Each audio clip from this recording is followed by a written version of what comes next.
morning, and welcome back to Late's Church Show. We are here today with Miss Ashley Worthington, English teacher, head of McCarraher House, and Anderson Scholars and Humanities advisor. How are you doing today, Miss Worthington? I'm doing great. Thanks for having me. Thank Yeah, you of for having us course. on. Start at the very beginning. Where did you grow up, and maybe what was your childhood like in terms of the vibe of your household? No, that's a good question. Well, I lived my early years on the East Coast. So I was born in Virginia, moved to Boston, lived there for many of my early years, and then moved to Ohio to be closer to my mom and my dad's family. Um, I'm a twin, so it was just me and my brother sort of running around, kids of the 90s. So, MTV, bicycles, uh, lots of reading, as you might imagine. I was a huge reader. My brother wasn't. Um, the vibes were good. I grew up, my mom was a single mother.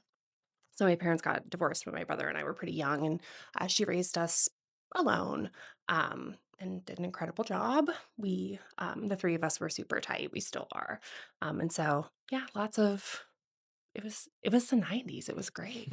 Yeah. Looking back to some of those earliest books, we all have a favorite book when you were little. So, what are some of those books that you just remember being some of your favorites, or even a genre that was really your favorite? Oh my gosh, that's a great question. I don't know how I wasn't expecting it. Books. Books that I read. Well, okay, so I my grandparents would always give me these illustrated classics. So I would always get those for Christmas and um would tear through them. So Heidi, 20,000 Leagues Under the Sea, things like that, sort of old school. But then, of course, I loved Amelia Bedelia and the Babysitters Club. I was huge into Goosebumps and Fear Street and all of this sort of um, popular kids lit of the day. Um, High school is when I really started reading, I think a little more, at least taking reading a little more seriously, and started to get really curious about the classics and read more, I guess you would say, literary fiction. Um, yeah. And then moving to those high school years, what were you involved in clubs, activities, some of those extracurriculars that supplemented the school? Well, I ran track. I was a sprinter and I did hurdles. I was really focused. I was really focused on my studies. So, again, I was kind of always in a book. I spent a lot of time with friends. I was also really into languages. So, I studied French and I did a lot of exploring of French, both language and culture in my free time. Um, I was in French club. Um, yeah. A lot of teachers kind of say that one teacher in their high school career or even middle school really stood out to them and just made them feel really seen. Who was that to you, or do you have a couple of teachers that really did that? Yeah, so, I went to Stowe High School, and, his name is Sean Stratton. I actually don't know if he still works there. I should probably try to look him up and send him a message because he, genuinely changed the trajectory of my life. He was my ninth grade English teacher, and, he was one of those teachers. He would always give me extra books to read and things to do, just to satiate my curiosity for literature. And he inspired me in so many ways. I read my first Shakespeare play with him. Um, I owe a huge debt to him. He's an incredible teacher. If he's still there, they're lucky to have him. Absolutely. So he stands out immediately. Yeah. And then moving from high school to college, you chose the Ohio State University. Yes. What made you say that that was the place for you? That's a great question. So I went back to school later in life because I was in the corporate world for a while and decided that wasn't for me and I wanted to go back. And geographically, it made sense. My husband and I were already together, and it was a place where we could live close to his family and I could commute easily. And obviously, they have a fantastic reputation. I knew they had a wonderful English program. It just kind of all worked out. Although, sometimes the boys are curious whether I had the real Ohio State experience. And like, well, I was already married and owned a home and all of those things. I was a little older than my classmates, but um, it's a fantastic school, and I had such a rich experience there. Looking at Ohio State while you were studying, did you always just go straight to English, or do you ever deviate? Or inside of even English, did you kind of look at many different paths of English before you kind of picked one? That's a really good you ask good questions. So, I actually really enjoyed my gen ed classes. I loved astronomy, so I took astronomy for 2 semesters. I was supposed to take it for 1, but I took an extra. I loved anthropology. I also took a lot of anthropology courses, so I was really interested in science, but English, was home. I felt most at home and, happiest in an English class. So, um yeah, I seriously considered studying modernist poetry for a while. And Shakespeare just always sort of um it kind of happened to me, honestly. It was always available, always there, as is the case now. You can always find Shakespeare, right, in any town or college course or what have you. So yeah, I explored, I read really widely. Um, but ultimately I ended up where I ended up. Yeah. And at what point did you start to see teaching as a possibility for yourself? So that I knew, I would say pretty much my whole life. I always felt compelled toward that. I always figured I would be a teacher.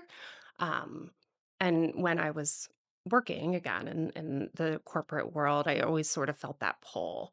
Um, and then, one day my husband said, "Is this what you always wanted to do?" And I was, well, no, I thought I would be teaching English, and he really encouraged me. And it's not too late. You should still do that. It's always been, I think, in the back of my head as my what my life would be professionally. So In spring of 2022, you finished your MA and then transitioned to university school. A lot of the best students that we have from teachers here are about their interviews, maybe their first looks at their campus. yeah. What did you know about university school before your interview and your first time here? And what were you kind of surprised to find out? What a great question. You do ask good questions. So my first visit to US, um, I was finishing my thesis. So I think my thesis was due 3 days after my interview. And so it was all just sort of um at a point of chaos, good chaos, right? But a huge sort of turning point. And I obviously had heard wonderful things about university school, great reputation. Um, when I came to visit, I immediately fell in love with the school. I think when I think about the interview day, aside from my colleagues in the English department, who I think are just second to none, my time with the boys. So getting to teach the boys and then having that panel discussion with them during my visit day was really, I think, what inspired me to, yeah, I think that's where I want to be. So I guess as far as the second part of your question, what surprised me about US, I think it's probably you guys. I think it's the boys. I didn't know what to expect, right? So when you undoubtedly get that question in the interview of why all boys or why an all boys school, it's so you know my answer was hypothetical. I didn't know what it was like to teach all boys, and um I really frankly did not know what to expect. And you guys are so amazing, and it surprised me in the best way how just talented and brilliant you all are. So that's been a really happy surprise. Yeah. And going to that all boys education, you teach English in an all boys school. Yeah. And so some people might say, well, that's not typically what boys might be drawn to. There definitely are a lot of students here who are drawn to it, but that's not like the typical thought. So what has that been like teaching English and making sure that the boys are engaged in their studies? Yeah, I think so. There are, I've taught you both know that I think there are definitely times where I'm very aware of my own identity as a young woman, right? Teaching a group of teenage boys when we read literature. And um, I think that more than ever, the humanities are so important, and just trying to understand um, people and just the way that the world works as far as people exist in it. And I try to select books that I think are relevant and will interest you all. I try to maintain, obviously, a level of appropriate rigor, but also accessibility. Shakespeare, especially, he lives on a pedestal, and so I try really hard to help my students understand that. Um, I it's not a sort of heavy, highbrow task, right? It's something that you can own and explore. So it's a challenge, and I think part of that challenge is that some people view, education as, sort of means to an end, right? Professionally or whatever, and, I don't think that the humanities classes always directly point to that end, but I think they're so much more important than people might immediately realize, and so, I think that ideology sort of carries through my classes. If not, I don't think I'm beating you over the head with it, but, you know. You taught both of us in freshman year, and we went over a wide range of books, and you also teach your senior class of just Shakespeare. So, if you could pick one book or just one unit throughout all the rest of time to teach, what would it be and probably why? Oh. Jeez. I mean, I think I have to say Hamlet. I don't know that I can get away with not saying Hamlet, because I teach that both in my Shakespeare class and in my revenge tragedies class. And Hamlet, I think, for all of its um, expansiveness, um, is just so important because I think it helps us understand.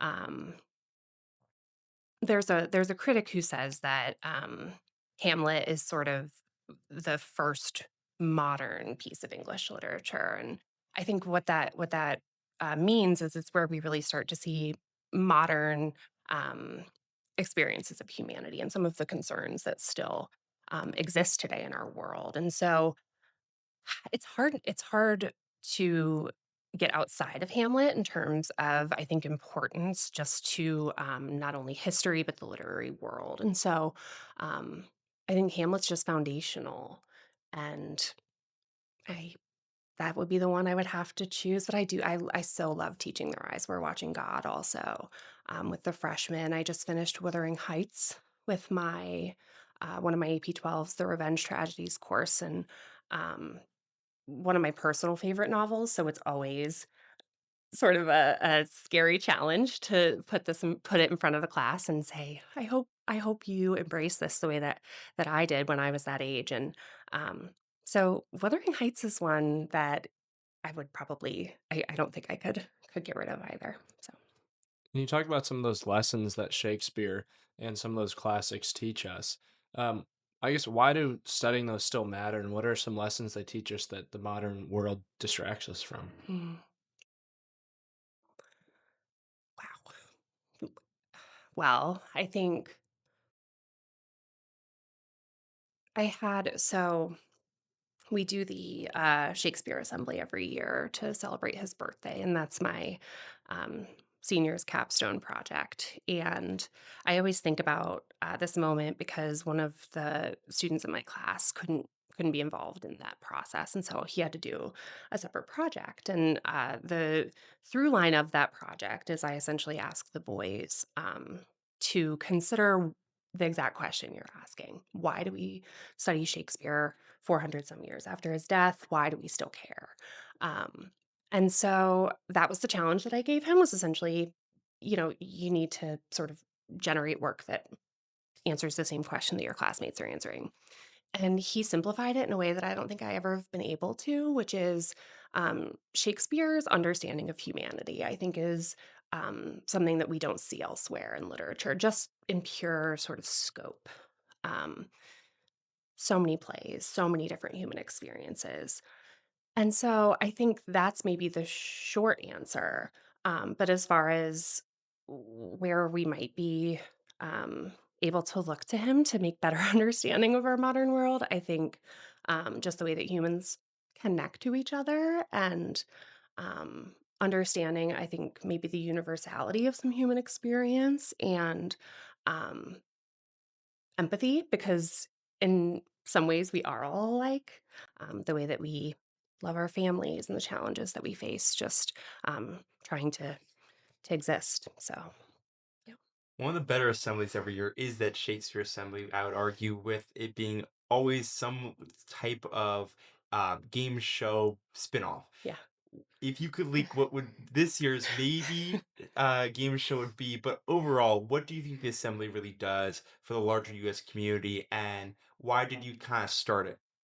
Well, I started it because I thought that I always love an opportunity to put my students in front of others to show what they're doing and how amazing they are. And so um, it felt first like a way that I could involve other departments because I don't think Shakespeare should um, exist in like the vacuum that is the English classroom. It's there's music, there's acting, and so it seemed like a really great way to get other departments involved in what we do and to have the boys think about the plays and that work as I'm sort of pushing them to think about it all year, which is it is performance. It's not originally conceived as something that we sit and read. It's something that we do. And so it just sort of naturally happened that way when I started to ask myself, how can I get them to perform in a way that isn't just acting? So this year, I don't know how much I can give away, but I will say that Jack Summers is going to be wearing a bald cap. It's still early. It's still early in their planning phase. I actually just introduced that project last week and said, just start thinking about it, right? Like, just brainstorm, think of what you might want to do. Um, but Mr. Steve's already working on the music, and it's going to be a really good one. I think it gets better every year, and it's always so fun for me. And my group of seniors this year is extraordinary, and so I have no doubt that they're going to um, entertain. Well, outside of class, you wear a lot of different hats, whether that's head of McCarraher House or advising various clubs. How do you manage kind of switching mentally that shift between teacher mode and maybe advisor, mentor, leader mode? Hmm. Well, I don't know that, I guess answering this question in a way that isn't cheesy and cliche isn't really possible because I think everything I do is kind of rooted in care for you guys. And so in the classroom, that's just trying to help you learn in the best way possible. I think as an advisor, it's maybe looking out for some of the more interpersonal skills or stoking extracurricular interests. So I guess if I enter any of my roles with genuine care for the people that I'm hopefully guiding. Um, that's the sort of um, backbone of really everything I do. It's one of the reasons I wanted to be a head of house. I wanted the experience and commitment to the school to be really felt by as many boys as possible, not just those who I teach. Um, so. The Humanities Anderson Scholar Track builds towards a final 5,000 word research paper. So, how do you get a 16, 15-year-old teenager to start out and say, I have an interest to go to, I have an answer to this research question, and I'm going to answer in a 5,000 word paper? That's such a good question because so much of what those boys learn is being um, uncomfortable in that vast project at first. And so I think it's first just encouraging them as much as possible to pursue that in which they're curious. And, it's not something that you can force. So even when I'm introducing the program to those who might be interested in their sophomore years, I always try to say, and y- Dr. Fallon also says this about DV fellowship and Mr. Summers, but reading should be something that you already do, right? It's not something that you should be adding to your plate because you want to be an Anderson scholar. It should be sort of a part of your natural curiosity already. And so it starts there with the question of what do you read, right? And then with which teachers know you well, obviously, so that I can pair the student with the best possible mentor. There's a lot of structure, and I've been doing this for a few years now. So I learn more every year about what milestones should look like so that the boys don't feel overwhelmed by that process. And so that it feels really good for them and they feel like they're learning and not just generating a product, right? Um, so yeah, it's a really, really fun part of my job. And this year's batch of Anderson scholars are so talented. It's been such a really cool experience to see them work through some of the research questions that they have. And um, their projects this year are going to be so cool. And we have some really good upcoming juniors who are working on projects and still in that brainstorming and exploring phase. So yeah, it's really about, I think, fostering interest and also providing that structure that helps them navigate toward that final paper. And you've been able to see the educational experience now. Obviously, you did as a student and now as a teacher. If you could give a piece of advice to maybe a younger Mrs. Worthington, still a student, or any of us, or incoming high school student, what would that piece of advice Mm. be? I think that I would probably say um, that it's so important to be curious. I think curiosity is one of those things that naturally facilitates learning. And again, I think sometimes we can just get so bogged down by that which we put down for assessment, right? The paper or the reading quiz. And those things are important, of course, but I think that if you're curious about what you're reading and um interested in the process, I think that would be my advice to myself for sure. Because there have definitely been times where um I've been so focused on that final paper, that whatever I'm working on, that I sort of look back and go, "Oh, I don't know that I really recall that experience as much as I wish I could," because I'm sort of myopically focused on the end. So that would be my long advice to my younger self, and maybe to some of you: be curious, ask questions. Yeah. When we start class in our freshman year, we would always do a short reflection of just a random question that was put up on the board. I'm not sure if you do that with your senior class, Do. but what do you think that provides to freshmen or any English class that you don't really see in a normal or standard English class? You really do ask wonderful questions, you 2. Um, so I do that for many reasons, and I do it with all of my classes. And I think one of the most important things that it does at the beginning of the year is it just builds community. I think it's so important in the English classroom for the boys to feel connected to one another, so that they feel comfortable taking chances, asking questions, being vulnerable when we study literature. And so that is a sort of low stakes, really short, easy thing to build into my curriculum that the boys, one, really love. I always find that when I run into students, later, they'll always ask about daily writing and remember certain prompts. And so I think it's a fun thing, but also it gets you writing. That's so important, I think, to understand that writing is not just what you do when you sit down at your laptop to type up an essay, right? We write all day, every day. And so it serves a lot of purposes. It's one of, I think, the more important parts of my curriculum, even though it might seem um, small. And looking to the future, when your students describe you maybe 10 years from now, how do you want them to describe you or remember you? Wow. Well, I would hope that they would remember me as someone who um, cared about them and um, wanted the best for them in terms of what they're learning and hearing from me.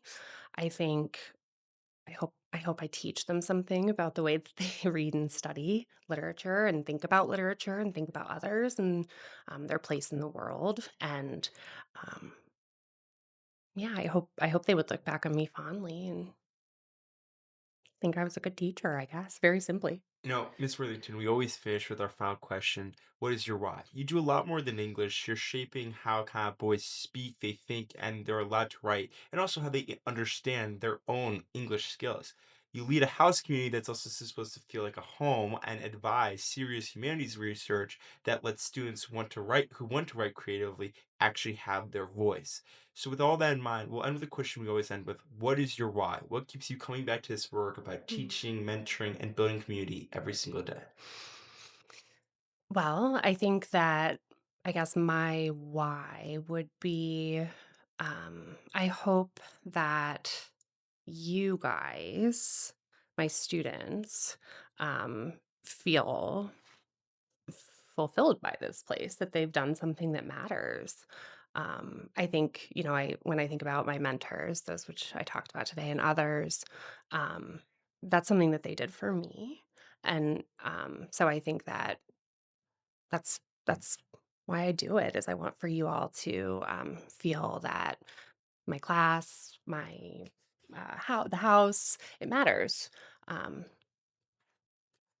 Well, Mrs. Worthington, it's been great having you on the show today. Thank you so much for taking the time to share stories, experiences, and insights with us.